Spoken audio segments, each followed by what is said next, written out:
안녕하세요. 읽어주는 말씀입니다. 오늘 읽어드릴 말씀은 영적 친교교재 24장 베레아 아덴입니다. 바울은 베레아에서 그가 가르친 진리를 즐겨 연구하고자 하는 유대인들을 발견하였다. 그들에 대하여 누가는 다음과 같이 말한다. 베레아 사람은 데살로니가에 있는 사람보다 더 신사적이어서 간절한 마음으로 말씀을 받고 이것이 그러한가요? 날마다 성경을 상고함으로 그 중에 믿는 사람이 많고 또 헬라의 기브인과 남자가 적지 아니하니라. 베레아 사람의 마음은 편견으로 편협하지 않았다. 그들은 사도들이 전한 교리가 진실한가를 즐겨 연구하였다. 그들은 호기심이 아니라 약속된 메시아에 관한 기록을 배우기 위하여 성경을 연구하였다. 날마다 그들은 영감의 기록을 연구하였고 그들이 성경 말씀을 비교하여 연구할 때 하늘 천사들은 그들 곁에 서서 그들의 지력을 개발시키고 그들의 마음에 감명을 주었다. 복음의 진리가 선포되는 곳은 어디나 정직하고 바르게 살고자 갈망하는 사람들이 부지런히 성경을 연구하게 된다. 만일 지상 역사의 이 마지막 장면에서 시험하는 진리가 선포되는 것을 들은 사람들이 베레아 사람의 모본을 따라 날마다 성경을 연구하고 그들에게 전파된 하나님의 말씀의 기별을 비교하면서 연구할 것 같으면 오늘날 비교적 소수밖에 없는 곳에 하나님의 율법의 교훈에 충성하는 큰 무리가 있게 될 것이다. 그러나 인기가 없는 성경 진리가 계시될 때에 많은 사람들은 이것을 연구하기를 거절한다. 비록 분명한 성경의 가르침을 논박할 수는 없지만 그들은 제시된 증거를 연구하는 것을 극도로 싫어한다. 어떤 이들은 이 교리들이 참으로 진리라고 믿지만 그것이 저희가 새로운 빛을 받아들이거나 거절하는데 별로 영향을 주지 못한다. 그들은 원수가 영혼들을 곁길로 유혹하는 재미있는 우화에 매달린다. 그리하여 그들의 마음은 오리로 눈멀게 되어 마침내 하늘에서 끊어지게 된다. 모든 사람은 받은 빚에 따라 심판을 받을 것이다. 주께서는 당신의 대사들 이 구원의 기별을 가지고 나가게 하시며 당신의 종들이 전한 말씀을 대하는 태도에 따라서 그 말씀을 들은 자들에게 책임을 물으실 것이다. 성실하게 진리를 찾는 이들은 하나님의 말씀의 빛 가운데서 그들에게 제시된 교리들을 주의 깊이 연구하게 될 것이다. 데살로니가에 믿지 않는 유대인들은 사도들에 대한 질투와 분노로 가득하여 그들을 성읍에서 추방시킨 것으로 만족하지 아니하고 베레아까지 그들을 따라와 쉽게 흥분하는 하류 계급의 사람들로 사도들을 대적하도록 자극하였다. 만일 바울이 거기에 머물 경우 그가 폭행당할 것을 두려워한 형제들이 그를 아덴으로 보냈는데 새롭게 신앙을 받아들인 몇몇 베레아 사람들도 그와 동행하였다. 이와 같이 이 성읍, 저 성읍에서 진리의 교사들은 핍박을 당하였다. 그리스도의 원수들이 복음 사업의 발전을 막을 수는 없었으나 사도들의 사업을 극도로 어렵게 만드는 데는 성공하였다. 그러나 반대와 투쟁에도 불구하고 바울은 꾸준히 앞으로 나아갔고 예루살렘에서 본 이상 중에 나타난 계시와 같이 내가 너를 멀리 이방인에게로 보내리라는 하나님의 목적을 성취하고자 결심하였다. 바울이 베레아에서 급히 떠났으므로 그는 그가 고대한 데살로니가 형제들을 방문할 기회를 잃게 되었다. 아덴에 도착하자마자 바울은 베레아 형제들에게 돌아가서 실라와 디모데를 속히 그에게로 보내라고 기별을 하고는 그들을 돌려보냈다. 디모데는 바울이 떠나기 직전에 베레아에 왔으며 실라와 함께 그곳에 남아서 훌륭하게 착수된 그 사업을 수행하였고 새로운 개종자들을 신앙의 원칙을 가지고 교훈하였다. 아덴 성읍은 이교국의 중심지였다. 이곳에서 바울은 루스드라와 같이 무지하고 잘 속는 민중이 아니라 지성과 교양이 매우 훌륭한 백성들을 만났다. 도처에 있는 그들 신의 형상과 신격화된 역사와 시의 영웅들의 조상이 시선을 끌었고 한편 장엄한 건축물과 그림들은 민족의 영광과 널리 성행하던 이교신의 숭배를 나타내었다. 백성들의 감각은 그 예술의 아름다움과 화려함으로 황홀해져 있었다. 사방에는 막대한 비용을 들인 사원들과 신전들이 크고 중후한 모습으로 우뚝 솟아 있었다. 전쟁의 승리와 고명한 사람들의 행위가 조각물, 사당 그리고 명판에 새겨져 있었다. 이 모든 것들은 아덴을 거대한 예술의 전당으로 만들었다. 바울이 주위의 아름다움과 장엄함을 보고 또한 도시 전체가 우상숭배에 빠진 것을 보았을 때 모든 방면에서 하나님이 수치를 당하시는 것을 알고서 그의 마음은 하나님을 위한 질투심으로 분기되었고 그들의 지적인 교양에도 불구하고 참 하나님을 알지 못하는 아덴 백성들에 대해 동정심을 갖게 되었다. 사도는 그 학문의 중심지에서 그가 본 것으로 인해 미혹되지 않았다. 그의 영성은 하늘의 사물의 매력, 곧 결코 쇠하지 아니할 풍성한 기쁨과 영광에 매우 생생히 집착되어 있었으므로 주위의 장엄함과 화려함은 그의 눈에 아무 가치가 없게 보였다. 아덴의 장엄함을 보았을 때에 그는 예술과 과학을 사랑하는 사람들을 유혹하는 힘을 깨닫게 되었으며 그래서 그의 마음은 그의 앞에 있는 사업의 중요성을 생각하며 깊은 감명을 받았다.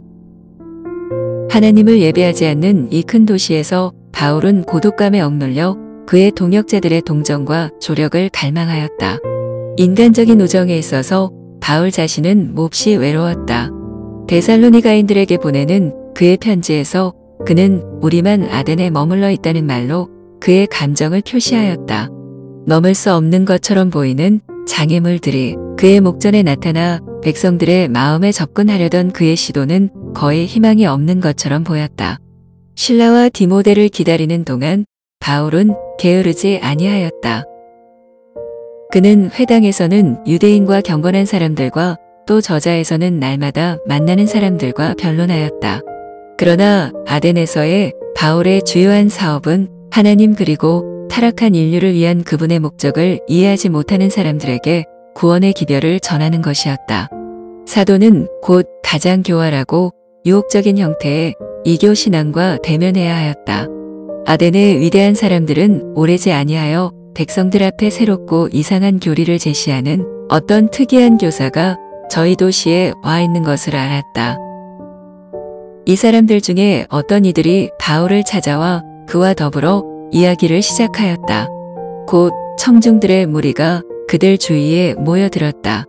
어떤 이들은 그 사도를 사회적으로 지적으로 그들보다 아주 못한 사람이라고 조롱할 준비를 하고서 저희들끼리 조롱하는 말로 이 말장이가 무슨 말을 하고자 하느냐라고 하였다. 다른 이들은 바울이 예수와 또 몸의 부활 전한 까닭에 이방신들을 전하는 사람인가 보다라고 말하였다. 저자에서 바울과 만난 사람들 중에는 어떤 에비쿠레오와 스토이고 철학자들도 있었으나 그들도 그와 접촉한 다른 모든 사람들처럼 곧 바울이 자기들보다도 더 큰 지식을 가졌다는 사실을 알았다. 그의 지력은 학자들의 존경을 받았고 한편 그의 열렬하고 논리적인 이론과 힘있는 웅변은 모든 청중의 주목을 끌었다.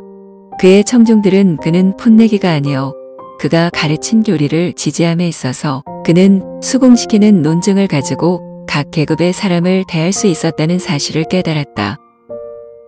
이와 같이 사도는 담대히 서서 그들의 땅에서 그의 반대자들을 대하였고 논리에는 논리로 철학에는 철학으로 웅변에는 웅변으로 대처하였다. 이교도 반대자들은 이방신들을 전하는 사람인 까닭에 죽음의 선고를 받았던 소크라테스의 운명에 그의 주목을 끌게 하였고 그들은 같은 길을 따름으로 그의 생명을 위태롭게 하지 말도록 바울에게 권고하였다. 그러나 사도의 담화는 백성들의 주목을 끌었고 그의 꾸밈없는 지혜는 그들의 존경과 경탄을 받았다. 철학자들은 학문이나 풍자로 바울을 침묵시킬 수가 없었다. 또한 바울이 만사를 내걸고 자기의 사명을 성취시키며 복음을 전할 결심을 하였다는 사실을 알고 그의 말을 공평하게 들어주기로 결정하였다. 그런 고로 그들은 바울을 아레오바고로 인도하였다. 이곳은 온 아덴에서 가장 신성한 곳이었으므로 그곳을 회상하고 연상하는 것은 결국 어떤 이들의 심중에 공포심을 일으켜 미신적인 경외심을 가지고 그것을 바라보게 하였다.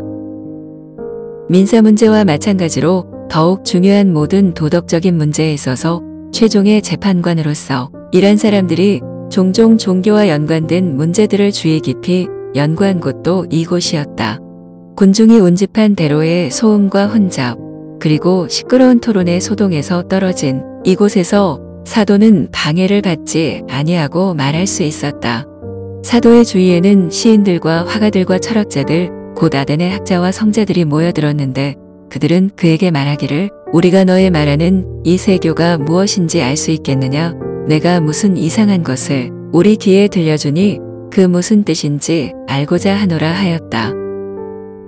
이 엄숙한 책임에 시간의 사도는 평온하고 침착하였다. 그의 마음은 중대한 기별로 무거웠고 따라서 그의 입술에서 흘러나오는 말은 그가 한가한 말장이가 아니라는 것을 청중들에게 확신시켰다. 바울은 다음과 같이 말하였다. 아덴 사람들아 너희를 보니 범사에 종교성이 많도다. 내가 두루 다니며 너희의 위하는 것들을 보다가 알지 못하는 신에게라고 색인단도 보았으니 그런즉 너희가 알지 못하고 위하는 그것을 내가 너희에게 알게 하리라. 그들은 모든 지력과 총체적인 지식을 가지고도 우주를 창조하신 하나님을 알지 못하였다. 그러나 거기에는 더욱 큰 빛을 갈망하고 있는 어떤 이들이 있었다. 그들은 무한하신 분을 향하여 다가가고자 하고 있었다. 바울은 우상이 가득 찬 신전을 향하여 손을 펼치고는 그의 심령의 부담을 토로하면서 아덴 사람들의 종교상 오류를 폭로하였다. 그의 청중 가운데 가장 슬기로운 사람들도 그의 정연한 논리를 듣고 놀랐다. 바울은 자신이 그들의 예술작품, 문학 그리고 종교의 정통함을 나타내었다. 그들의 조상과 우상들을 가리키면서 하나님은 인간이 고안한 형상과 같을 수 없다고 선언하였다. 이 새긴 우상들은 아주 희미하게라도 여호와의 영광을 나타낼 수 없었다.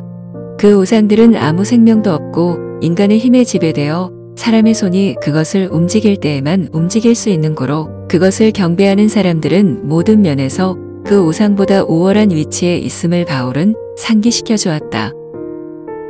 바울은 우상 숭배자들인 청중들의 마음을 거짓 종교의 한계를 넘어서 저희가 알지 못하는 신이라고 부른 그 하나님께 대한 참된 견해를 갖도록 이끌어 주었다.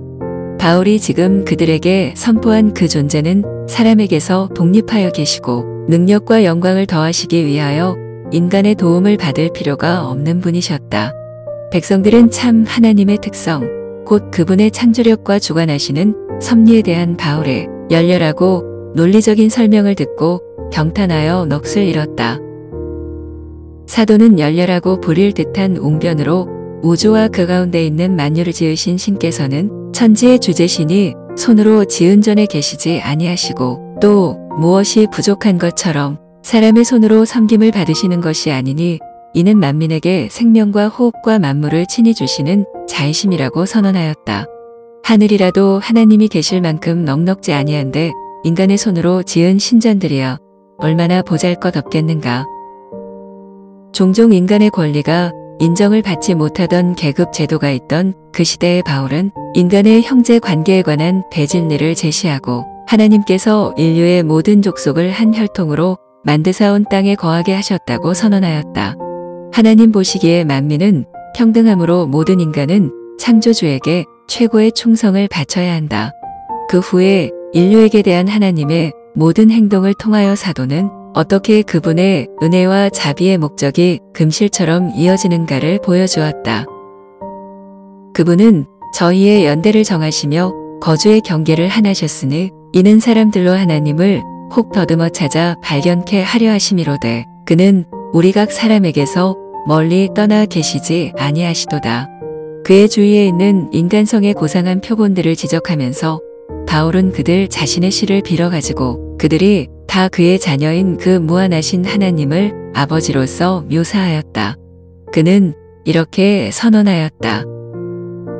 우리가 그를 힘입어 살며 기동하며 있느니라. 너희 시인 중에도 어떤 사람들의 말과 같이 우리가 그의 소생이라 하니 이와 같이 신의 소생이 되었은즉 신을 금이나 은이나 돌에다 사람의 기술과 고안으로 새긴 것들과 같이 여길 것이 아니니라. 알지 못하던 시대에는 하나님이 허물치 아니하셨거니와 이제는 어디든지 사람을 다 명하사 회개하라 하셨느니라. 그리스도의 초림 이전 어두운 시대에는 거룩한 통치자께서 이교도의 우상 숭배를 묵과하셨으나 이제 당신의 아들을 통하여 사람들에게 진리의 빛을 보내셨으므로 가난하고 비천한 출신뿐만 아니라 거만한 철학자와 지상의 군주들도 모두 구원에 이르는 회개를 하기를 기대하셨다. 이는 정하신 사람으로 하여금 천하를 공의로 심판할 날을 작정하시고 이에 저를 죽은 자 가운데서 다시 살리신 것으로 모든 사람에게 믿을 만한 증거를 주셨음이니라. 바울이 죽은 사람의 부활을 말하자 혹은 기롱도 하고 혹은 이 일에 대하여 내 말을 다시 듣겠다고도 하였다. 이리하여 이교 학문의 중심지 아덴에서 사도의 수고는 끝났는데 이는 아덴 사람들이 우상 숭배에 완고하게 매달려 참된 신앙의 빛에서 돌아섰기 때문이었다. 사람들이 전적으로 자신의 업적에 자족하고 있을 때에는 그들이 필요로 하는 것은 거의 없다. 학문과 고상함을 자랑함으로 아덴 사람들은 계속적으로 더욱 부패하게 되었고 헛된 우상 숭배의 신비들에 더욱 만족하였다. 바울의 말을 들은 사람들 중에는 제시된 진리를 저희 마음에 확신한 사람들이 있었으나 그들은 하나님을 인정하고 구속의 경륜을 받아들일 만큼 자신을 낮추고자 하지 아니하였다.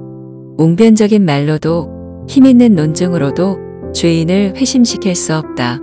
오직 하나님의 능력만이 마음의 진리를 적용시킬 수 있다. 이 능력으로부터 돌아서기를 고집하는 사람은 거기에 이를 수가 없다. 헬라인들은 지혜를 추구하였으므로 십자가의 기별은 그들에게 어리석은 것이 되었는데 이는 저희가 자신들의 지혜를 하늘에서 온 지혜보다 더욱 귀하게 여긴 까닭이었다. 복음 기별이 아덴인들 중에서 비교적 성공을 얻지 못한 이유를 지성과 인간의 지혜를 자랑하는 그들의 교만에서 찾을 수 있을 것이다.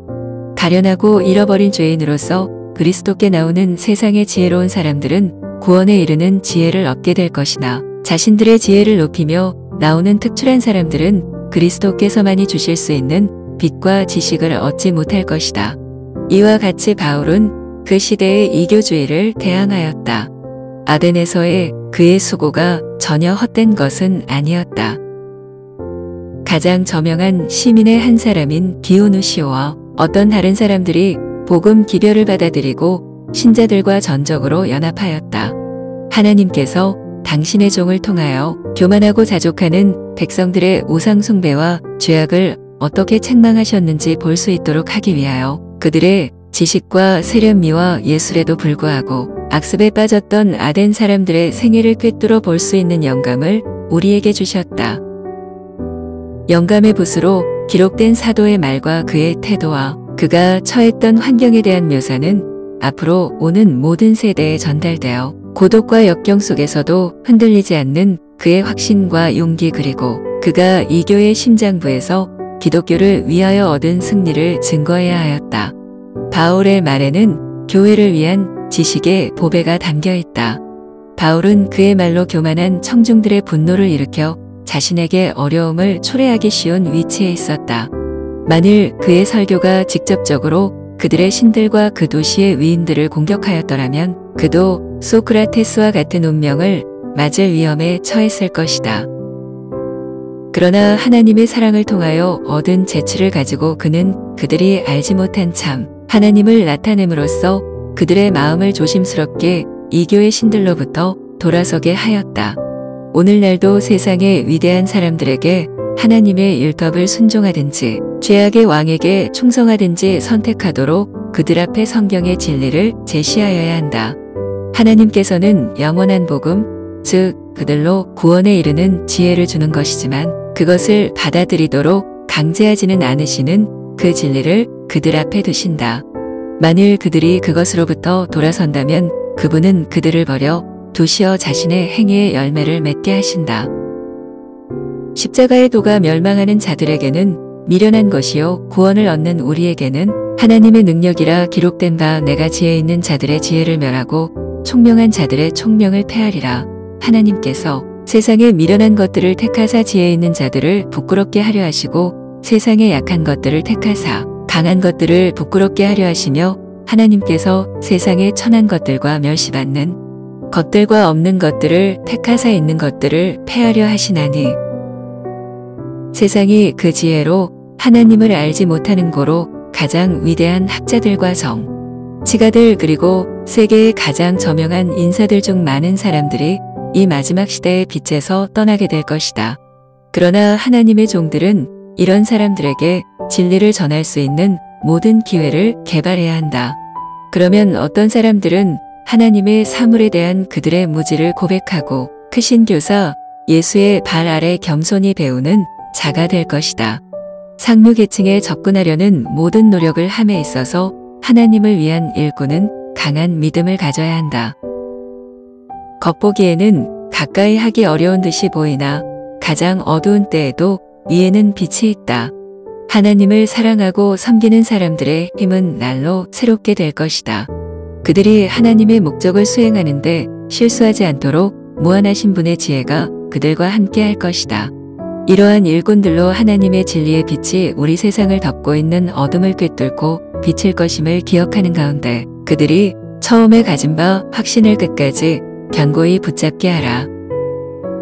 하나님의 사업에 관한 한 낙담이란 있을 수가 없다.